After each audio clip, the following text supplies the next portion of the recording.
საბჭოთა კავშირის შემადგენლობიდან გამოსვლის უფლება აღარ გექნებოდა. აი ამას მოყვა ეს მძაფრი საზოგადოებრივი მღელვარება.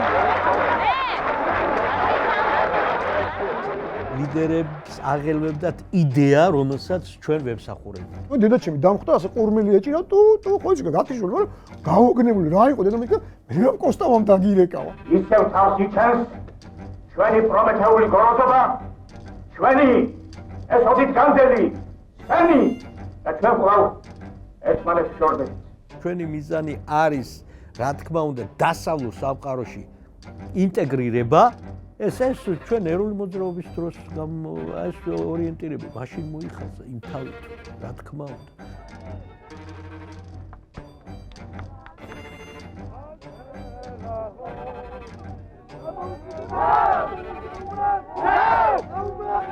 ესე იგი, ყველაფერი ჩამკვდარია.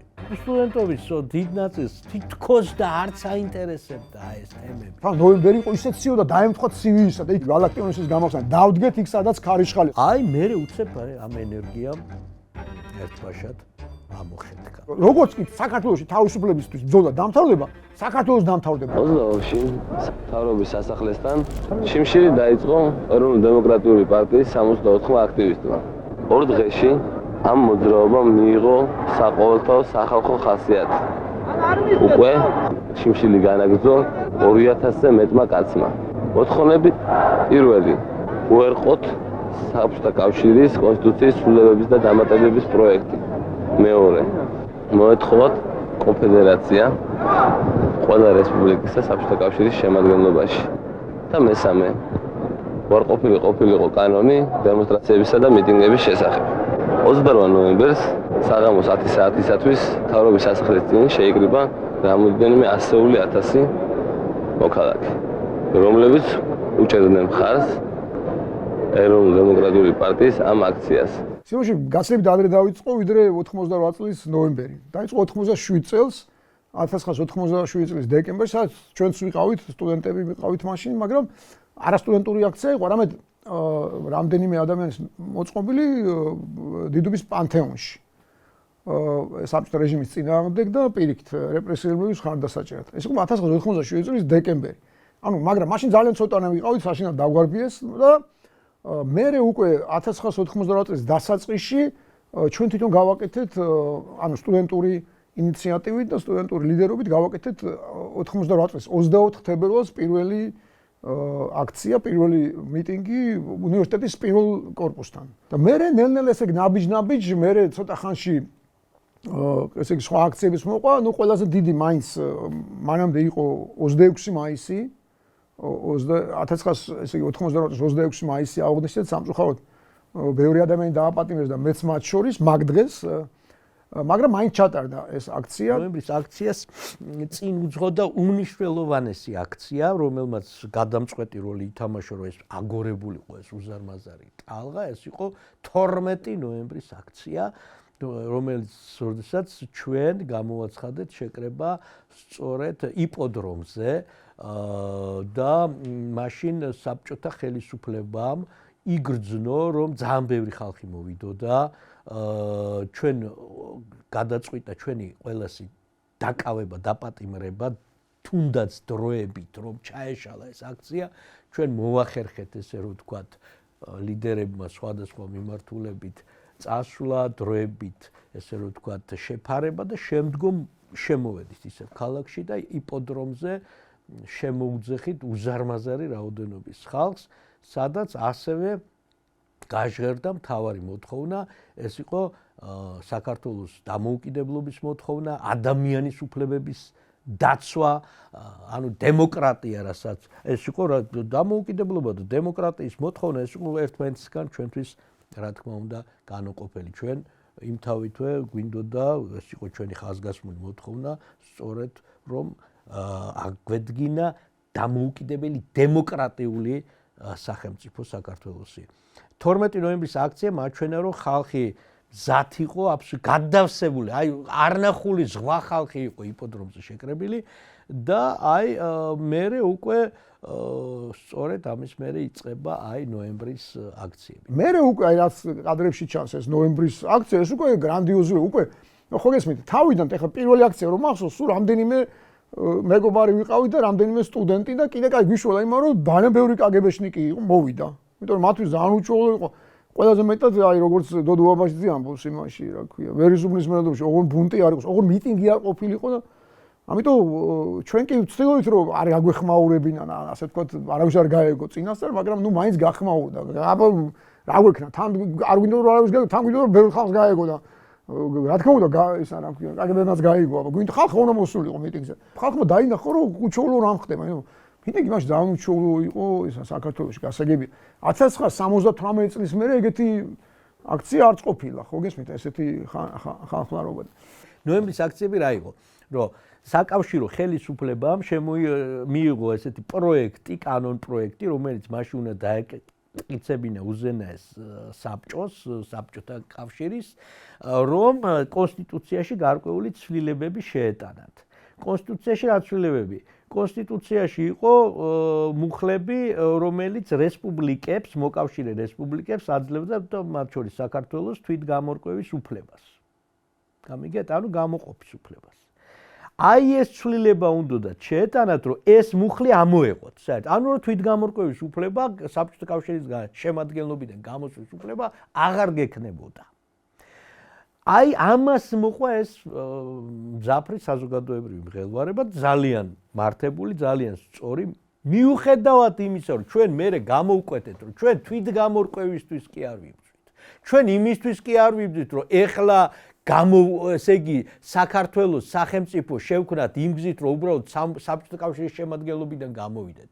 არამედ ჩვენ ვიბრძვით დამოუკიდებელი ჩვენი სახელმწიფოს აღდგენისათვის, რომლის ოკუპაცია და ანექსია მოხდა 1921 წელს და რომელიც ძალით შეიყვანეს იძულების წესით საბჭოთა კავშირის შემადგენლობაში. აი, გესმით ეს სამართლებრივად პრინციპულად სხვადასხვა რამეა, მაგრამ მიუხედავად ამისა, რომ ჩვენი სტრატეგია აქეთკენ იყო მიმართული და ეს იყო აბსოლუტურად სწორი და საბოლოოდ აღდგენა მოხდა, ხო, ჩვენი დამოუკიდებლობის და არა ის, რომ გამოვეყავით უბრალოდ საბჭოთა კავშირის შემადგენლობას.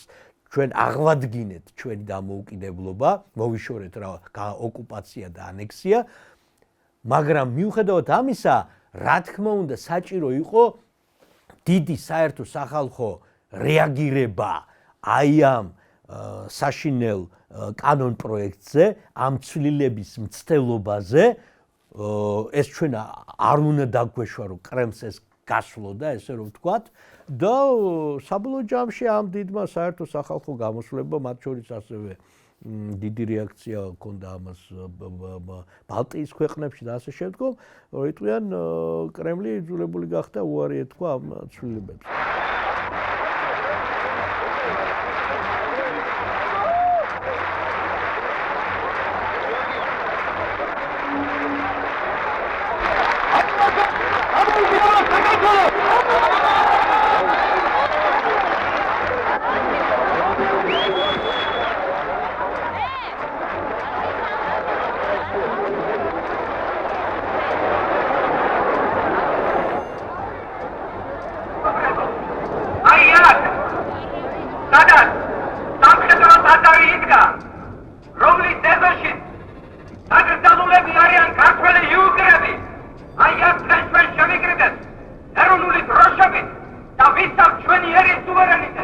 ჩვენ არ ქონა არც სოციალური ქსელები, არც ინსტაგრამი, არც ფეისბუქი, არც მობილური ტელეფონი, არც ტელევიზია.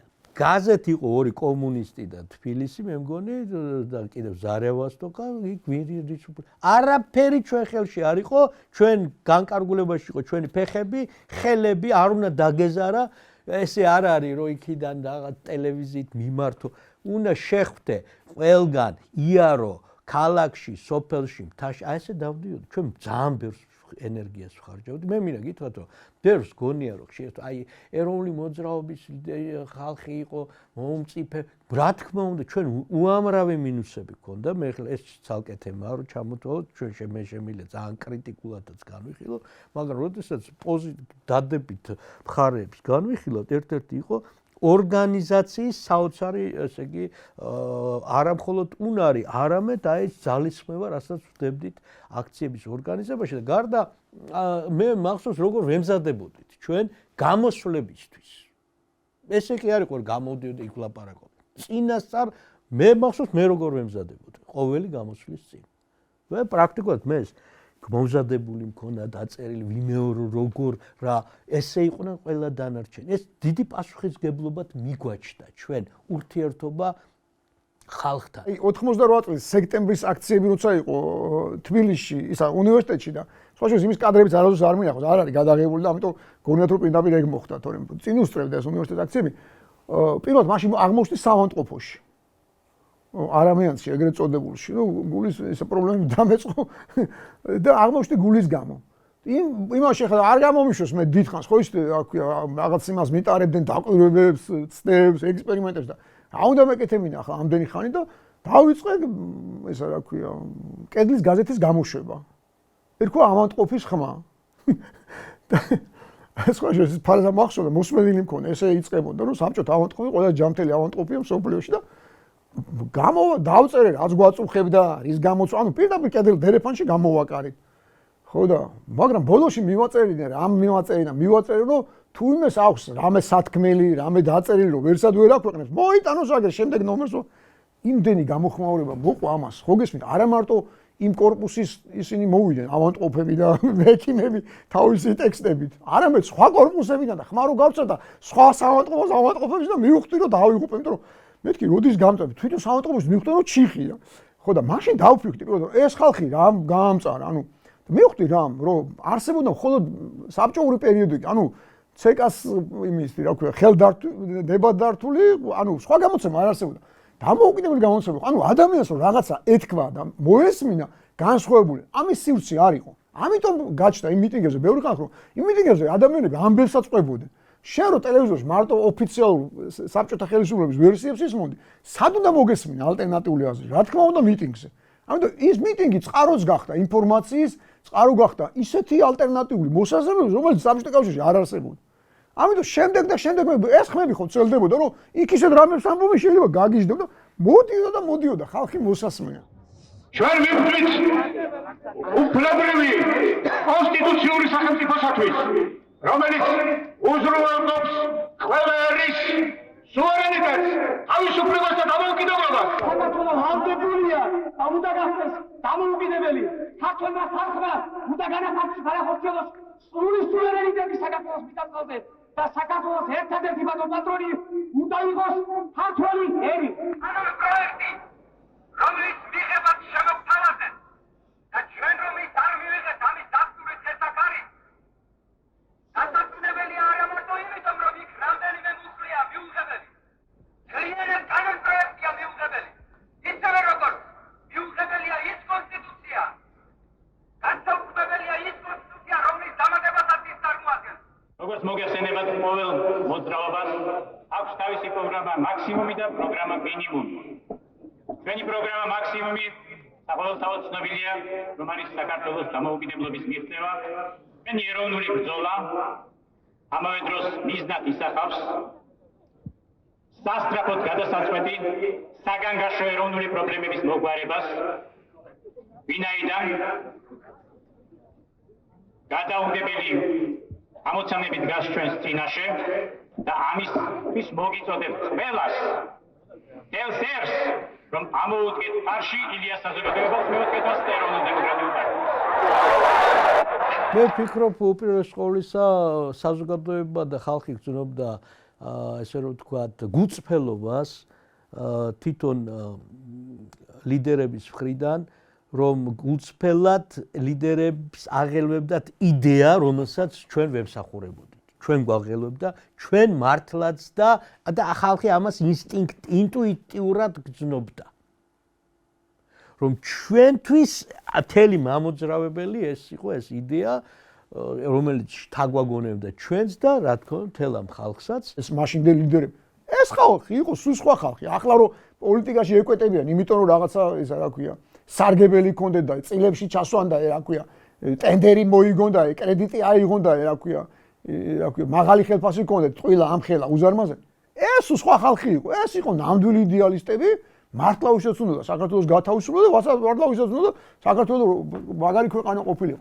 მე ალბათ არ ვიცი, ახლა შეიძლება მაშინ პერსონები, მაშინდელი და თანამედროვე რო ავიღოთ, არის გარკვეული განსხვავება, ამაშიც შეიძლება ესეც იყოს, მაგრამ პატივისცემა ასევე ხალხის მხრიდან იცით რა არის მართლაც და საოცარი დამოკიდებულება იყო, იმიტომ რომ თვითონ ეს მთელი პროცესი გაიგივებული, ვინაიდან ეს აღქმული იყო, რომ რამხელა საქმეს ემსახურება საქართველოს განთავისუფლების საქმეს, აი ეს იწვევდა ამავე დროს ურთიერთ უზარმაზარ პატივისცემას, გამიგეთ, აი ვინაიდან ჩანდა, რომ ეს ემსახურება არა ბრძოლას ძალაუფლებისთვის, არა რაღაცა, არამედ ეს ყველაფერი არის საქართველოს განთავისუფლებისთვის.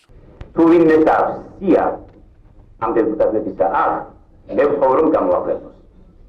შემდგომ ამისა მოხდეს ჩვენი შეხვედრა და მოხდეს ის, რასაც ბალტიისპირეთში უწოდებენ ინსტრუქტაჟს დეპუტატებისას. იქ არის ტრადიცია დეპუტატების ინსტრუქტირების და საზოგადოების მიერ და მათი გაცილების. მე გადაუდებლად მიმაჩნია ჩვენი შეხვედრა, ჩვენი საუბარი და ჩვენი მოშიმშილება ულტიმატუმის დაყენება მათთვის. ვინაიდან მათ წარმოდგენა არ აქვს, არც ერთ მე მგონი ბატონ თამას არ გულისხმობ, მაგრამ უმრავლესობას წარმოდგენა არ აქვს, რასაც შემშილობს ის ხალხი. ეს არის მოთხოვნები, ესე იგი მოშიმშილება მოთხოვნა დღევანდელი, რომ დეპუტატები მიბრძანდნენ და ესაუბრონ მათ. ვინაიდან მათი შემშილება ეს არის მთელი მე დარწმუნებული ვარ. ქართველი ერის ნების გამოხატულება. მეც პირადად ვიზიარებ ყველა იმ წინადადებას, რომელიც მან აქ წარმოაჩინა. მაგრამ არ შემიძლია არ თქვა, რომ ჩემი აზრით ეს წინადადება მიღებული არ იქნება. და ამას მოყვება არასასურველი რეაქცია ოფიციალური ხელისუფლებისა. ამას გათვალისწინება სჭირდება. თუ მე ვწდები ეს მერწაკნას და მართალი იყოს ის საზოგადოება, ვინც ფიქრობს, რომ ამას სერიოზულად განიხილავენ, თუნდაც ჩვენთან რესპუბლიკაში და მით უმეტეს მოსკოვში. ამიტომ მე მგონია საჭიროა, რომ ყველაფერს ამას გარკვეულად ყურადღება მივაქციოთ, კარგად ავტონდამტვირთოთ და შემდეგ გამოვიდამოთ გადაწყვეტილება. რადგან მე არ მაქვს წრენა იმისა, რომ დემოკრატია, რომელიც მიღoses, იყოს ნამდვილი დემოკრატია. ჩვენს ამგვარ დამოკიდებულებას მოყვება ჯარის შემოყვანა თბილისში და საერთოდ საქართველოში. მე ვთქვათ, რომ ეს ასე არ იყოს და მე ვწდებოდეს კიდევ ვინმეოდეს.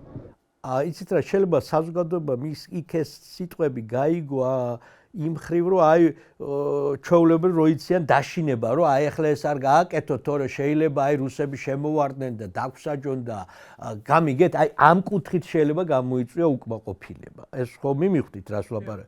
ამ დროს როგორ ჩანს აკაკი ბაქრაძემ თქვა ის რაც არის, რომ რუსები რა თქმა უნდა არაფერს არ დაერიდებიან და ტანკებით ერთი წლის მერე მაინც შემოვიდნენ თბილისში და მთელი ისტორიის განმავლობაში როცა ეს მათ იმპერიულ ინტერესებს ეხება, სადაც უნდა შედიან ტანკებით, რა თქმა უნდა, ეს გასაკვირი და ამაში რაღაც უცნაური ნამდვილად არაფერი არ არის. ჩვენ ქონდა მაგრამ იცით რა არის, ჩვენ ვიცოდით იმ ეტაპზე, რასაც ჩვენ ვითხოვდით, აი ეს 88 წელს და რა ტიპის გამოსვლებიც იყო, რომ იქ იმ ეტაპზე ეს საშიშროება ნამდვილად ეხლა არ არსებობდა, თუმცა საშიშროება იმის, რომ მე უკვე საბჭოთა იმპერია მთელ თავის ძალებს ჩართავდა ჩვენ წინააღმდეგ, რა თქმა უნდა, ამის საშიშროება არსებობდა, ამის პროგნოზებიც არსებობდა. გვინდა რომ ეს საკითხი გადაიწვეს ნორმალურ ფარგლებში.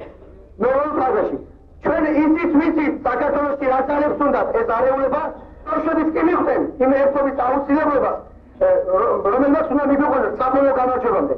მინდა აღვნიშნო სტუდენტების ძალიან მნიშვნელოვანი როლი. სტუდენტობა იყო ძალიან აქტიური, სტუდენტებს ყავდათ შესანიშნავი, ესე რომ ვთქვათ, თავიანთი ასევე ლიდერები და ჩვენ ერთად მოქმედებდით. მაგალითად, მაშინ გაჩნდა ეს იდეა, რომ ეს პრესკლუბის სინამდვილეში იყო პერიოდიკა. ეს იყო პირველი ალტერნატიული მაგ გამოსცემდა გაზეთს. ანუ თავი სტუდენტური გაზეთი იყო უნივერსიტეტის. ისე მოხდა, რომ მათ ალბათ იფიქრეს, რომ თუ ექნებათ სადღაც ასპარეზი ამ ენერგიას, ამ სათქმელს, ხო, მაგალითად თავის გაზეთი თუ გაქვს, რატო უნდა იდგე? ჩვენ ხო მართლა მაგიტომ მოვაწყეთ ის პირველი მიტინგი, რომ გარეჯთან დაკავშირებით წერილი ასე კარდაკარ დავქონა, არავინ არ დაგვიბეჭდა. ვინ დაგვიბეჭდებდა? ხა საბჭოთა ჯარი იდიოდა, ანგრევდა იმას, რა ქვია, გარეჯს და მაგას ხო არ დაგვიბეჭდა. მაგიტომ მოვაწყეთ სიამოვნებაში. იძულებული გავხდით. თორე სულ არ გვინდოდა მიტინგის მოწომა. ვის ეხალისებოდა, ხა და ამათ იფიქრეს მაშინ რომ აი გაზეთს თუ მივცემთ, ანუ ამის საშუალებით თუ იქნება, შეიძლება და ეს მიტინგები, რა თქმა უნდა, ვერ გათვალეს ის რომ ჩვენ გაზეთსაც უშვებდით, ანუ გაზეთსაც ვიყენებდით, მაგრამ იმ პირველ მიტინგს უკვე ის ხო ის აი იმ ხსეთი ზღვა მოყვა იმ რა ქვია, ნაკადულებით. ხო გინახავთ დინარე როგორ იწყება? დინარე სათავეში ხო ხარ ნამყოფ. წვეთებით ვერ დაიჯერებ რომ ის შეიძლება რიონად იქცეს ან იმ რა ქვია, ამაზონად მით უმეტეს, მაგრამ იქცევა. ესე დაემართა, ნუ ვერ მიხვდა რომ ის არ გაჭერდებოდა. საქართველოს ეხლა სჭირდება ურთიერთობა, მოთმინება, პირველ რიგში ლაპარაკის ურთიერთობები. თქვენ არ ხედავთ, ედებს რომ უკვე ირეკავდეს პრეზიდენტს. ჩვენი ესე იგი, თქვენ წინადადება არის, რომ ქართული ინტელიგენციის მეშვეურები, დეპუტატები და აი ყველა არაფორმალური ორგანიზაციის გაერთიანების ლიდერები ერთად დასწრენ, შეიკრიბონ ამაზე კარგი წინადადება მეღებულება სიმართლეა. ჩვენ იმას რომბედები და შეგვიძლია ის ძველი იყოს, ზიანის ნერაბიშნობა. დაუძეთ და ვილაპარაკო. აუ ეს რა მაგარი კადრები არის ამ. დეპუტატები დაკავშირ. რამდენიმე კაცი შედით ბატონ ვახტანგთან და შეადგინეთ. აი ვახტანგ გოგოაძე სწორედ ძალიან თქმელი ადამიანი იყო. მე რომ მკითხოთ აი როგორ გითხრათ აი ცოტა მეგიმებოდა ხოლმე რა ქვია. მე სულ მეჩხუბებოდა რომ ზემოთ მქონდა ხოლმე ახალს ესე დამაკისა და სულ მეჩხუბებოდა როგორ შეიძლება სტუდენტს ზემოდან მქონდეს პერანგი გადმოტანებული და სულ მეცინებოდა კაცი სად იმყოფება ფიქრობდი მაგრამ ნუ ბოროტი ადამიანი არ იყო და მასთან ურთიერთობა ადვილი იყო. ისეთი შეიძლება უცებ ისეთი გულუბრყვილო რამე თქვა რომ ფიქრობდი კაცო ამ ხელა კაცი აი პროექტორი ერთხელ მაგალითად ასეთი რამე პირადად მე რაც მაქვს მარტო მე არა სხვებიც იყვნენ იქ ასეთი რამე გითხრა მოდიო კაი წერილი მინდა ისა რა ქვია დაუწერო გარბაჩოვს გარბაჩოვი იყო მაშინ მოსკოვში იმის რა ქვია საბჭოთა კავშირის მმართველი კაი წერილი დაუწეროთ და მადლობა გადაუხადოთ და მე ვთხარი რა ისი მადლობა უნდა გადაუხადოთ აი რომ გარეშე გადაგვირჩინო მე ვთქვა ჯერ არ გადაურჩენე ჯერ ჯარი იდგა არა რომ რამოსო წაიკითხავსო ცოტა სინდისის შეაზოხებს და თავს დაგონებებსო აუ იმდენი ვიცილი მაშინ ანუ ადამიანს ასეთი წარმოდგენა რო ქონდა იმაზე რა ქვია საბჭოთა თვითონ არ იყო ხო გესმის ბოროტი ადამიანი მაგრამ რომ გასაგები რომ ასეთი კაცი იყო ისა რა ქვია რაღაცა პროცესის ისა და იმიტომ იყო რომ დაიჟალა საბჭოთა კავშირი აბა ყოველთვის სტუდენტურ გამოსვლებს და სტუდენტურ აქტივობას განსაკუთრებული ძალა და განსაკუთრებული შემართებით ემოციის დიდი ასე რომ ვთქვათ მონაწილეობა. ეს ძალიან მნიშვნელოვანი მომენტია. მაშინაც ესე იყო. უბრალოდ მაშინ სტუდენტობისთვის ნათელი იყო რისთვის იბრძოდა. სტუდენტობა იბრძოდა საქართველოს ამაზე და დავით გარეჯისთვის ბრძოლა იყო თუ ტრანსკავკასიური მაგისტრალის გაუქმებისთვის თუ ნებისმიერი კონკრეტული საკითხისთვის ბრძოლა ეს იყო პირდაპირ ასოცირებული საქართველოსთვის ბრძოლასთან. ამიტომ იყო ესეთი დიდი შთაგონება რომელიც ამოძრავებდა სტუდენტურ მოძრაობას და ამავე დროს ეს იყო ძალიან რაციონალური მიზანმიმართული, იმიტომ რომ მიზანი იყო რა უნდა ეკეთებინათ, გასაგები იყო, რა უნდა გაეპროტესტებინათ. დღევანდელ ვითარებას რაც ეხება სტუდენტური აქტივობა, იცით რაში, აი დღესაც ხო ჩვენ ვხედავთ, რომ აი ამ აქციებს ოპოზიციის არავითარი მხარდაჭერა სტუდენტების მხრიდან არ ქონდა. სტუდენტები დღესაც ძალიან ასე ვთქვათ რაციონალურად აფასებენ ყველაფერს. გარკვეული ჯგუფების მხრიდან კი იმან არ ქონდა არანაირი მხარდაჭერა. სტუდენტობა გამოვიდა თემასთან დაკავშირებით, რომ აი ევროპა გვინდა, დასავლეთი გვინდა, აი ამ იდეასთან დაკავშირებით ხედავთ, მაშინ მასიურად გამოვიდება.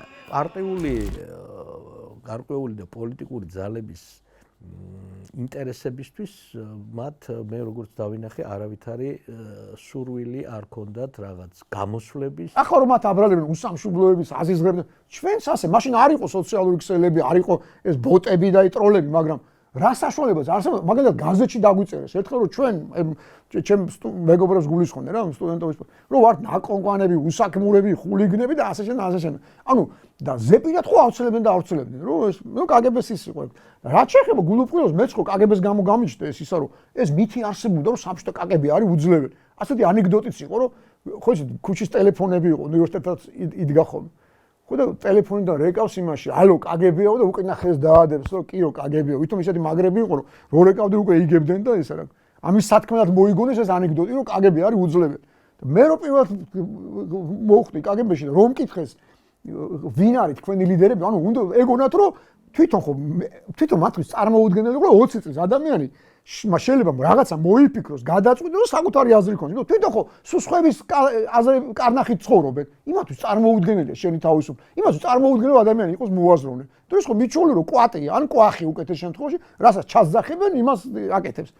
და რომ მკითხეს რომ ლიდერები ვინან რომ მართლა ვერ მივხვდი რას მეკითხებოდნენ, იმიტომ რომ არანაირი ლიდერი არ ყავდა. როგორც ამათ ჩვენ შულებს რა ლიდერები ყავთ ხო ყველა ლიდერი ეზიზღებათ სიმართლე რო გითხრათ. ყველა პოლიტიკური პარტია ერთმანეთს ეზიზღებათ ამ თაობას. ახლა ქუჩაში რო დგას, იმიტომ რომ ისინი ხვდნენ რომ ლიდერი შეიძლება იყოს განათლება, ცოდნა და თავისუფლება. მეტი რა უნდა იყოს ლიდერი. და მეც ამას მეკითხებოდნენ, მაშინ ეგონათ რომ ვიღაც ყარნახობდა ჩვენ რომ მიტინგები დავიწყეთ. მე შევატყე ვერ არის კარგად საქმე. წამომცდა რომ ვაჟა-ფშაველაა ჩვენი ლიდერი მეთქი და რო დავინახე რომ კაცმა ჩაიწერა, მე მივყევი და მიხონჯ ვინც გამახსენდა გრიგოლ ხანძთელი, ნიკო პიროს რა მენახლებოდა. ხო და მაშინ აღმოაჩინო, თან კარგად არ არის საბჭოთა კავშირი, რომ კგბ-ში ასეთი დებილი მუშაობს, რომ ესა გონია რომ ვაჟა-ფშაველა კარნახობს პირდაპირ გაგებით. იმას სიას ადგენენ. ესე იგი ეს ხალხი შეიძლება რომ დავამარცხოთ და შეიძლება დაიშალოს ეს ქვეყანა, ასე მოხდა კიდეც. საუბედუროთ, ჩვენ ქართველები მხოლოდ გარდამტყვეტ მომენტში, მაშინ როდესაც დაღუპვის კარცევას მიმდგარი, ვდგებით ერთად და ვერთიანდებით. ხოლო რაც შეეხება შემდგომ ეტაპს, როდესაც უკვე ერის გადარჩენაზე კი არ არის ლაპარაკი, არამედ აღორძინებაზე, იქ კი ისევ თავს იჩენს ჩვენი პრომეთეული გოროზობა, ჩვენი ეს ოდით განდელი სენი და ჩვენ ყავ ერთმანეთს შორდებით.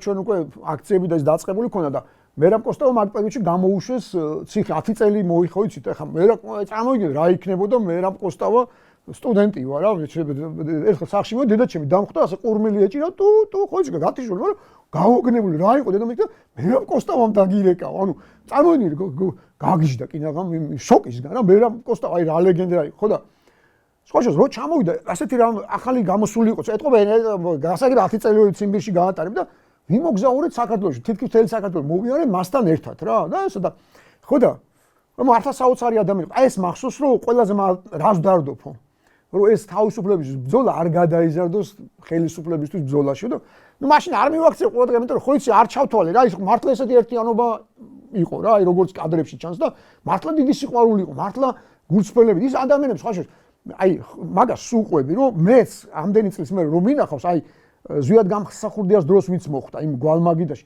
ის ადამიანები რომ ხვდებიან არაფერი არ შეცვლა ანუ ისევ ის იდეალები აქვს ფეხსაცმელიც ისევ ის აწვიათ ახლა ალბათ სასაცილოდ არ ეყოფათ თანამედროვე იმას დეპუტატებს ეროვნულ განმათავისუფლებელმა მოძრაობამ მთელი აი ამ უზარმაზარი პროცესით რაც ჩვენ წამოვიწყეთ და სადამდეც მივიდა თავის დასახულ მიზანს მიაღწია ეს იყო საქართველოს დამოუკიდებლობის მოპოვება აი ეს სენი რაზეც სწორედ დიდმა მერაბ კოსტავამ ხაზი გაუსვა რა სენით ჩვენ სამწუხაროდ გვჭირს თუმცა ალბათ არა მხოლოდ ჩვენ რომ მაშინ ჩვენ გვჭირდება დიდი კონსოლიდაცია რასაც ქვია იმ იდეის იგული რასაც ქვია სახელმწიფოებრიობის მშენებლობა ამის მაგივრად მიდის იწყება ესე ვთქვათ შეურიგებელი ბრძოლა ძალაუფლებისათვის რასაც არ ვერ წარმოვიდგენთ რომ საბჭოთა კავშირის დანგრევის მერე ისევ ამაზე მოგვიწევდა ლაპარაკი უკან არ უნდა დავბრუნდეთ ეს ახლა მართლა და აი ვერ წარმომედი ყველაზე მეტად ისინი მერიდება რომ მივდივარ აქციაზე და იმ ხალხს რო ვხედავ ჩემი თაობის ადამიანებს ვისაც აი 30 წლის წინ ვეუბნებოდი რომ აი ცოტაც გავძლოთ ნოემბერში სულ მაგას ვეუბნები იმიტომ მაშინ ეს წამომცდა რომ რა ვქნათ ხო სტუდენტური ის იყო სტუდენტები ჩვენ გვეკითხებოდნენ რა ვქნათ და გამახსენდა იქ სულ უბერავდა მაშინ თან ნოემბერი იყო ისე ციო და დაემთხვა ცივისა და იქ რო დადგები ძალიან უბერავს ის არის რა ქვია ორპირი ხო და მე ღიმილით ვეუბნებოდი გალაქტიონის გამახსენდა დავდგეთ იქ სადაც ქარიშხალია სულ ქარიშხალი იყო ხო და ვეუბნებოდი რომ დავდგეთ აი გავძლოთ ერთი კვირა ორი კვირა და ყველაფერი კარგად იქნება იმ ხალხის მერიდება ყო რომ ვეუბნებოდი რომ ორ კვირაში ყველაფერი კარგად იქნება ორი კვირა კი არა და სამი კვირა 3000 წელი გავიდა და თავიდან გვიწევს ადამიანების იმის ახსნა რომ ასეთი ბოროტი დამყრობელი ჩვენ არ ყოლე რამდენი რეალური იქნება საფრთხე უკან დამაბრუნონ იმდენი ესა შემიძლია გავიმეორო იმდენჯერ ხვდები როგორც მაშინ 21 წლის ვიყავ და ახლა 21 წლის ვარ თუ ისე უკან მაბრუნებენ რუსეთში ამიტომ ეგ არ მეზარება და არც პროტესტი არ დამეზარება და არც თავისუფლების ბრძოლა იმიტომ რომ ზუსტად ვიცი რომ როგორც კი საქართველოში თავისუფლებისთვის ბრძოლა დამთავრდება საქართველოს დამთავრდება რა არც ეს ქვეყანა იქნება და არც ეს ხალხი აი დარწმუნებული ვარ და ამიტომ ეს ბრძოლა სულ იქნება და ამიტომ სულ ტყუილად გონიათ რომ უკან დაგვაბრუნებენ. მაშინ მე მახსოვს გიორგი ჭანტურიამ ესეთი გიორგი ჭანტური ძალიან ძლიერი ორატორი იყო, ასევე მან თქვა კრემლმა უკან დაიხიაო.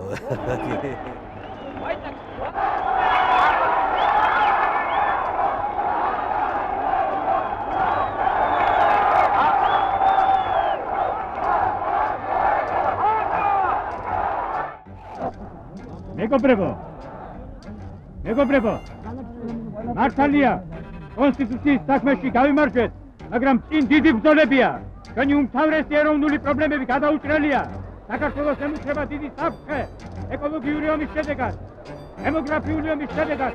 ქართული მიტები იყიდება, წინ გვაქვს დიდი ბრძოლები, შევკავშირდეთ, ყოველთვის ვიყოთ მზად, ასეთი დიდი მანიფესტაციების მოსაწყობად. იდება საქართველოს, გაუმართოს დამოუკიდებელ საქართველოს.